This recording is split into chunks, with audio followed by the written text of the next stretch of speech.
Assalamualaikum warahmatullahi wabarakatuh. Perkenalkan nama saya Devi Siska dengan NIM 23091061122.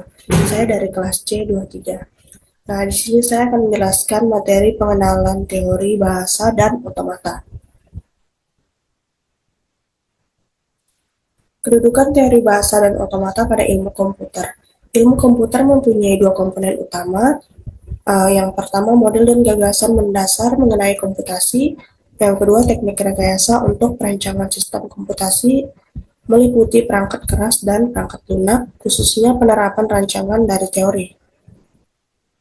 Teori graf atau bahasa dan otomata merupakan bagian pertama, spesifikasi dari sebuah bahasa pemrograman, himpunan simbol-simbol alfabet yang bisa dipakai untuk membentuk program yang benar, himpunan program yang benar secara sintaktik, dan makna dari program tersebut. Secara teoritis, ilmu komputer diawali dari sejumlah perbedaan disiplin ilmu. Ada teknik mengembangkan switching sebagai tool untuk mendesain hardware, lalu ada matematika bekerja berdasarkan logika, ada ahli bahasa menyelidiki tata bahasa untuk natural language, lalu ada ahli biologi mempelajari neural network.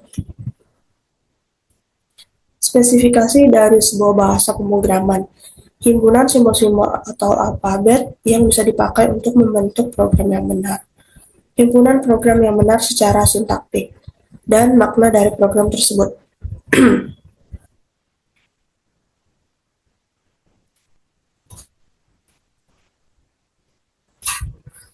Konsep bahasa dan otomata. Yang pertama, teori bahasa adalah konsep-konsep pada string alfabet dalam penyambungan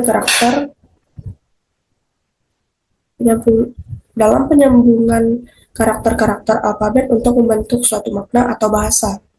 Yang kedua, alfabet adalah himpunan simbol atau karakter tak kosong yang berhingga. Alfabet digunakan untuk membentuk kata-kata atau string-string di bahasa. Bahasa dimulai dengan alfabet. Alfabet dilambangkan dengan sigma. Nah, yang ketiga, string adalah deretan simbol dari alfabet di mana perulangan simbol diizinkan. Contohnya, alfabet V didefinisikan sebagai himpunan yang berisi simbol A, B, C, D. Oke. Beberapa contoh string yang valid dan alfabet V adalah A, A, B, C, D, dan B, B, B, A. String atau lanjutan. Dalam grammar, dikenal simbol-simbol yaitu simbol terminal atau token.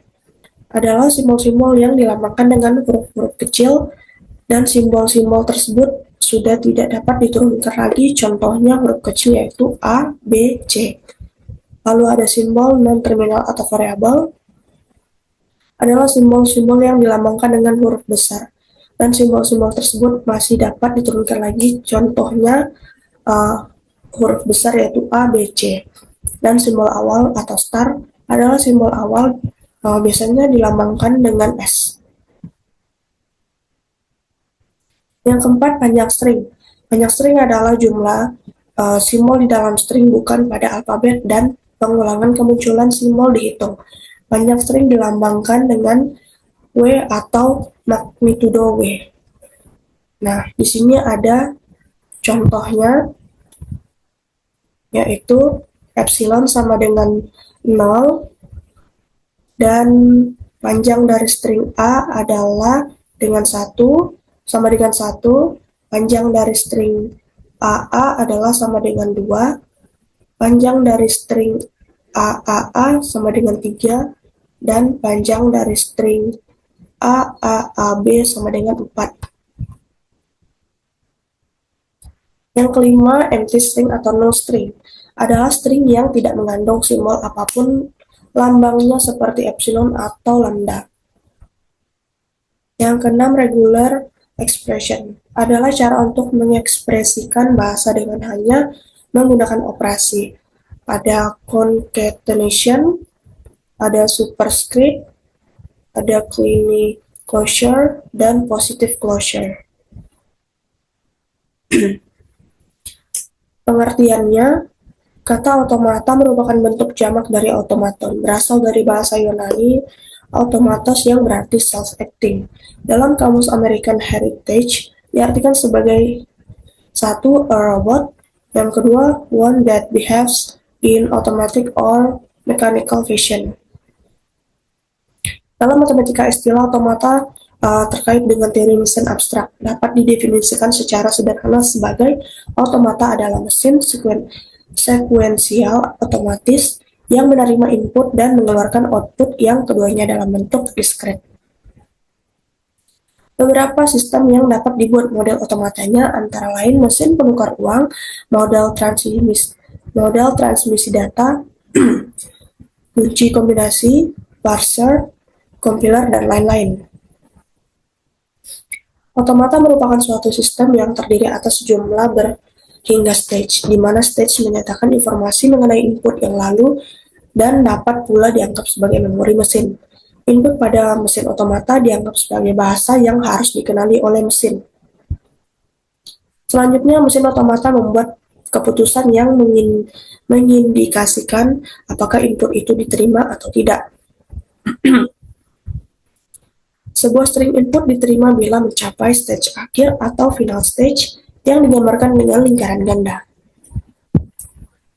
Nah, sifat-sifat otomata itu yang pertama, kelakuan mesin otomata bergantung pada rangkaian input yang diterima oleh mesin tersebut. Yang kedua, setiap saat berada pada status tertentu dan dapat pindah ke status baru karena perubahan input. Teori bahasa membicarakan tentang bahasa formal atau formal language, terutama untuk perancangan kompiler atau compiler, dan pemroses naskah atau teks prosesor. Bahasa formal adalah kumpulan kalimat. Semua kalimat dalam sebuah bahasa dibangkitkan oleh sebuah tata bahasa atau grammar. Ada dua hal penting yang terkait dengan bahasa formal, yaitu pembangkitan kalimat atau generation, berkaitan dengan algoritma yang dapat menghasilkan semua kalimat dalam bahasa tertentu yang dikaji berdasarkan aturan bahasa tersebut atau grammar. Contoh penerapan pada bahasa pemrogramannya visual seperti Visual Basic, Delphi, Visual C, dan Java NetBeans. Programmer tidak menuliskan kode program, tetapi kode tersebut dibangkitkan ketika sebuah aktivitas dilakukan. Misalnya ketika programmer memasang button pada sebuah form, maka nama variabel button dan prosedur aktivitas button akan dibangkitkan sehingga programmer tinggal mengisikan kode intinya saja. Lalu yang kedua, pengenalan kalimat atau recognition. Pembuatan algoritma yang dapat mengetahui apakah suatu string S atau kalimat termasuk anggota himpunan bahasa L. Algoritma ini memeriksa keanggotaan S dalam bahasa L berdasarkan aturan yang banyaknya terhingga jika belum memenuhi aturan bahasa, maka proses kompilasi akan dihentikan. Biasanya dengan memberikan pesan seperti syntax error. Oke, di sini ada sistem bilangan otomata yang dapat menerima semua string asalkan string 1 tidak berurutan.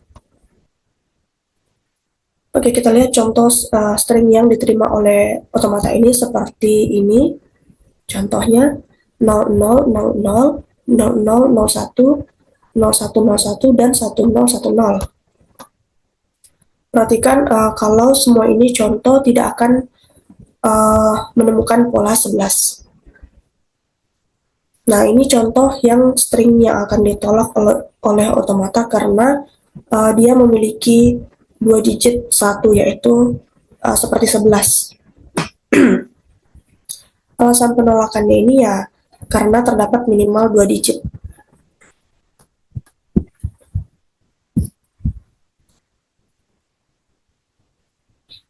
Nah, ini juga ada sistem bilangan untuk yang ini. Ini adalah contoh string yang diterima oleh otomata, yaitu 0000, 0001, 0101, dan 1010. Kunci dari semua contoh ini adalah tidak ada substring 11. Sebaliknya, ini adalah contoh string yang akan ditolak oleh otomata karena 11, 1111 1100, 0110, dan 0011. Alasan penolakannya karena terdapat 11 di dalam string. Oke, ini kata start ini menunjukkan bahwa otomata ini memiliki sebuah stage awal. Nah, jadi dari stage ini otomata akan mulai membaca input string simbol demi simbol dan berdasarkan aturan transisi yang tidak ditampilkan di sini. Dan ini juga akan memutuskan apakah stringnya bisa diterima atau ditolak. Oke, lanjut. Ini juga, ini yang diterima dan ini yang ditolak. Nah, di sini kita bisa melihat beberapa stage ya, yang ditandai dengan huruf A, B, dan C. Nah, dan di sini ada stage start, menunjukkan di mana otomata mulai bekerja. Ini juga ada string yang diterima karena tidak ada huruf 11-nya, angka 11-nya, dan ini string yang ditolak.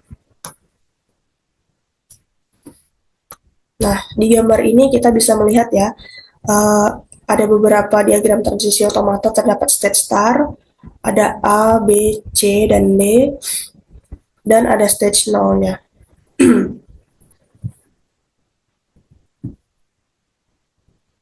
Stage A dan B adalah stage yang diterima.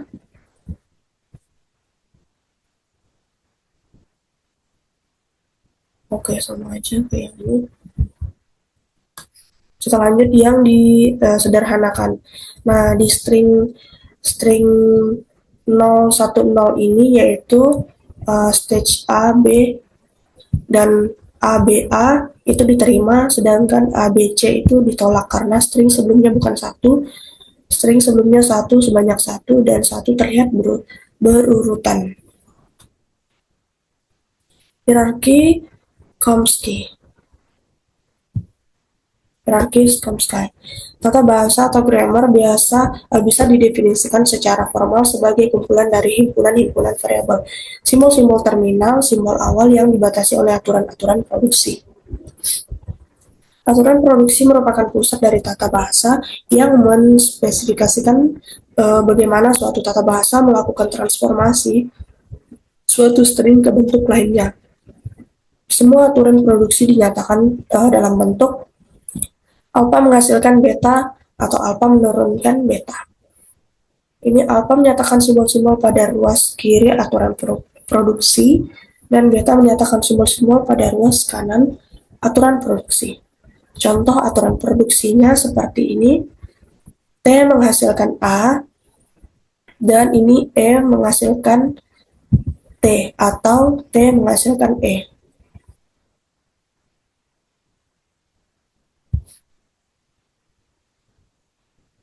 Simbol atau menyatakan atau digunakan untuk mempersingkat penulisan aturan produksi yang mempunyai ruas kiri yang sama.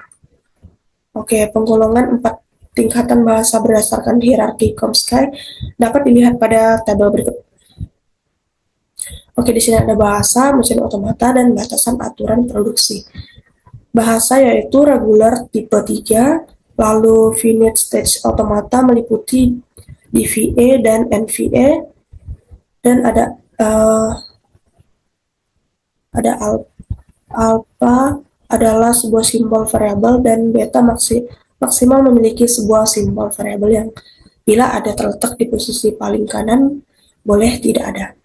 Lalu ada bebas konteks atau konteks free tipe 2, push down otomata, alpha adalah sebuah simbol variabel.